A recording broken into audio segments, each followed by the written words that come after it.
طلع البدر علينا من ثنيات الوداع وجب الشكر علينا ما دعا لله داعي أيها المبعوث فينا جئت بالأمر المطاع.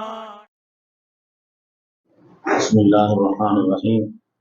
கண்ணியமிக்க முஃமினீன்களே, பொதுவாக மனிதர்கள் மற்றவர்களோடு சேர்ந்து வாழ்வதையே விரும்புகிறார்கள் தனிமையை விட. தனிமை என்பது ஒரு வகையிலே வெறுமை. அல்லாஹ் தஆலா சொர்க்கத்திலே கூட ஒருவர் மற்றவரை சந்திக்க முடியும். எவ்வளோ உயர்ந்த தர்ஜாவில் அவங்க இருந்தாலும், நாம சாதாரணமான தர்ஜாவில் இருந்தாலும், அல்லது நாம் உயர்ந்த தர்ஜாவில் இருந்தாலும் யாரும் யாரையும் சந்திக்க இயலும். அப்படிப்பட்ட இடம் சொர்க்கம் என்று அல்லாஹ் தஆலா அருள்முறையிலே சொல்கிறார். ஆனால் நரகத்தை பொறுத்தவரையிலே கொடுமையான வேதனையும் கடுமையான துன்பமும் இருந்தாலும் கூட தனிமையில் அந்த வேதனை அனுபவிப்பான் என்பதை நாம் பார்க்கும்போது தனிமை என்பது மிகப்பெரிய ஒரு வேதனை. பிறரோடு சேர்ந்து வாழ்வதைத்தான் மனிதன் விரும்புகிறான். ஆனால் அந்த சகவாசம் என்பது ஒரு மனிதனுக்கு விளைவுகளை உண்டாகும்.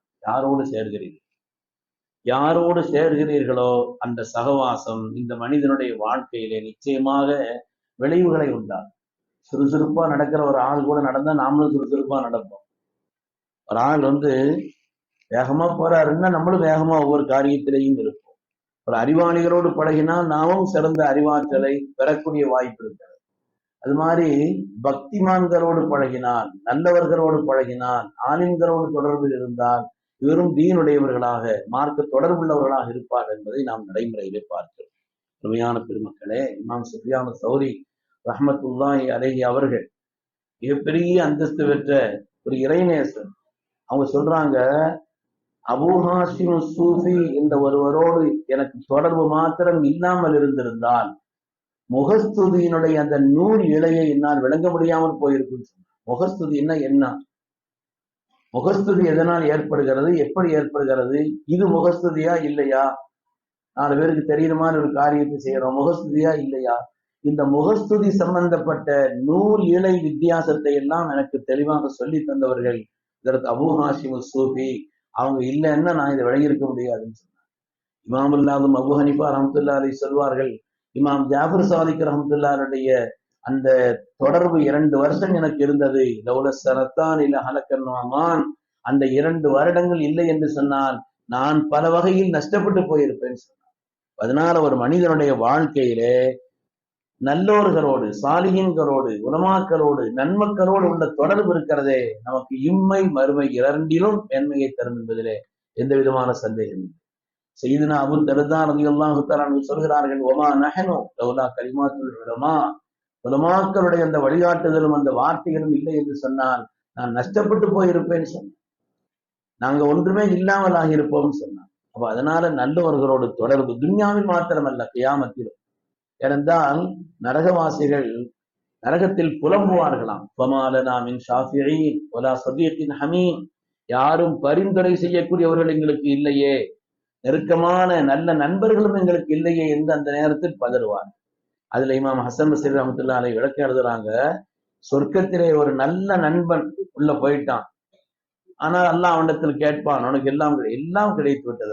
எவ்வளவு இன்பம், எவ்வளவு இன்பம், பாக்கியமான இந்த இன்பம் நான் பெற்று விட்டேன், வேற ஒன்றும் குறைதான் இல்லையே, குறை ஒண்ணும் இல்லை. ஆனா எனக்கு ரொம்ப நெருக்கமான ஒரு நண்பன் விஞ்ஞான இருந்தான், அவனை காணல, அவன் நரகத்தில் இருக்கிறான்னு என்னமோ தெரியல. அதுதான் என் மனதில் வேதனையை தருகிறது என்று சொல்லும் பொழுது அவனுடைய பரிந்துரையினால் நரகத்தில் ஆக்கப்பட்டு விட்டு அவனை அல்லாஹ் தஆலா சொர்க்கத்திற்கு கொண்டு வந்து சேர்ப்பான் என்று. அதனாலதான் இந்த ஆயத்துல நரகவாசிகள் புலம்புவார்கள், காபிரீன்கள் எங்களுக்கு பரிந்துரைப்பவர்களோ நெருக்கமான நண்பர்களோ இல்லையே என்று புலம்புவார்கள் என்று வருகிறது. அதனால நல்ல தொடர்பும், குறிப்பாக உலமாக்களுடைய தொடர்பும், சாலிஹீன்களுடைய தொடர்பும், பக்திமான்களுடைய தொடர்பும் நம்மை பக்திமான்களாக ஆக்கும் என்பதில் சந்தேகம். ஆனா குழப்பம் செய்யக்கூடிய ஆலிமுன்னு பேர் வச்சுட்டு குழப்பத்திலோ தவறான ஒரு நிலையிலோ அப்படிப்பட்டவங்களா இருந்தாங்கன்னா அதுல கொஞ்சம் எச்சரிக்கையா இருக்கு, அது விஷயத்துல கவனமா இருக்கு. விளம்பரத்திற்காக, துன்யாவுடைய நோக்கத்திற்காக, அற்பமான ஒரு காரியங்களுக்காக வேண்டியெல்லாம் மார்க்கத்தினுடைய பணிகளை செய்யக்கூடிய காரியங்களை செய்யக்கூடியவர்களிலிருந்து கொஞ்சம் எச்சரிக்கையாகவும் இருக்காங்க. ஏன்னா ஒரு ஒரு ஒரு பெரிய ஒரு ஆள் இருந்தார், ஆலிம் என்று அறியப்பட்ட ஒரு ஆள். அவர் ஆலிம் ஷெய்க் என்று அறியப்பட்டிருந்தார். அவருடைய சீடர் ஒரு நாள் சொன்னாரா, நான் இன்னைக்கு ஒரு கனவு கண்டேன், உங்க கையில தேன் இருந்துச்சு, என் கையில நஜீஸ் இருந்துச்சு அப்படின்னு சொன்னார். அவ அவர் சொன்னாராம், சரிதானே, நான் பக்திமான், நான் கல்வி அறிவுள்ளவன், அதனால என் கையில தேன் இருக்குது, உன் கையில உனக்கு வெறும் துன்யா மட்டும்தான் இருக்குது, பணம் மட்டும்தான் குறிக்கோளா அலையிற, அதனால உன் கையில நஜீஸ் இருக்குது அப்படின்னு சொன்னார். கனவு முடியலன்னு நான் வந்தால் சொன்னாராம், கனவு முடியல, நான் உங்க கையில உள்ள தேனை நக்கிக்கிட்டு இருக்கேன், நீங்க எது சாப்பிட்டு இருக்கிறீங்கன்னு சொன்னார். அதனால தொடர்புள்ளவர்களும் கூட நன்மக்களாக இருக்கிறேன், பக்திமான்களாக இருக்கிறேன். வெறும் விளம்பரத்திற்காக, துன்யாவுடைய நோக்கத்திற்காக வாழ்பவர்களாக இருந்தால், அப்படிப்பட்டவர்கள் ஆலிம்களாக இருந்தாலும் அவங்க விஷயத்துல நாம் எச்சரிக்கையா இருக்க வேண்டும் என்று பார்க்கிறோம். அஸ்ஹாபுல் கஹ்ஃப் நாய், குர்ஆனிலே அல்லாஹ் சொல்கிறார், அஸ்ஹாபுல் கஹ்ஃபினுடைய நாய் 309 வருஷம் அவர்களோடு சேர்ந்து உறங்கியது, சகவாசத்தில் இருந்தது. சொர்க்கத்திற்கு செல்லக்கூடிய 10 பிராணிகள் அதுவும் ஒன்று. நாய் என்னங்க ஈமான் வந்துச்சா? ஈமான் கொள்ளல, ஒரு அமலும் செய்யல, அதனுடைய நம்ம துன்யால நஜீஸ்ன்னு சொல்றோம், பட்டா 7 தடவை கழுகணும்னு சொல்றோம், அப்படிப்பட்டதுதான். ஆனால் சகவாசம், தொடர்பு, நன்மக்களோடு இருந்த அந்த தொடர்பு என்பது மனிதர்களை மாற்றிவிடும் என்பதில் எந்த விதமான சந்தேகம். அல்லாமா இப்னுல் கையும் ஜௌஸி ரஹ்மத்துல்லாஹி அலைஹி சொல்கிறார்கள், சாலிஹீன்கள் உலமாக்களுடைய தொடர்பு என்பது வீணான பல்விதமான சந்தேகங்களிலிருந்து, ஷக்கிலிருந்து உங்களுக்கு யகீனை தரும், முகஸ்துதியிலிருந்து உங்களுக்கு இஹ்லாஸை தரும், உங்களிடத்துல மாற்றங்களை உண்டாக்கும். முகஸ்துதியிலிருந்து உங்களுக்கு இஹ்லாஸை தரும். கவனமில்லாமல் இருக்கக்கூடிய நிலைகளில் இருந்து உங்களுக்கு அல்லாஹுடைய திக்ரையும் கவனத்தையும் உண்டாக்கி தரும். பெருமையிலிருந்து உங்களுக்கு பணிவை உண்டாக்கி தரும் என்றெல்லாம் இந்த சகவாசத்தினுடைய நல்லவர்கள் ஆலிம்களுடைய தொடர்பை அது நமக்கு மாற்றத்தை ஏற்படுத்தி தரும் என்று அல்லாமா இப்னுல் கையும் ஜௌஸி ரஹ்மத்துல்லாஹி அலைஹி சொல்வார். நாமும் யா அல்லாஹ் சாலிஹீன்களோடு எங்களுக்கு தொடர்பை தா என்று கேட்க வேண்டும். இது துன்யாவிலும் பயன்படும், மறுமையிலும் பயன்படும். சொர்க்கத்துல எல்லாரும் நுழைஞ்ச பிறகு அல்லாஹு தஆலா சொர்க்கவாசிகள்கிட்ட கேட்பானா, எல்லாரும் உங்களுக்கு திருப்தி தானா? எல்லாம் திருப்தி தான், ஒண்ணுமே குறை இல்ல, எல்லாம் திருப்தி ஆயிடுச்சு. உங்க உலமாக்கள்கிட்ட போய் கேட்டுவாங்கன்னு சொல்லுவாங்க.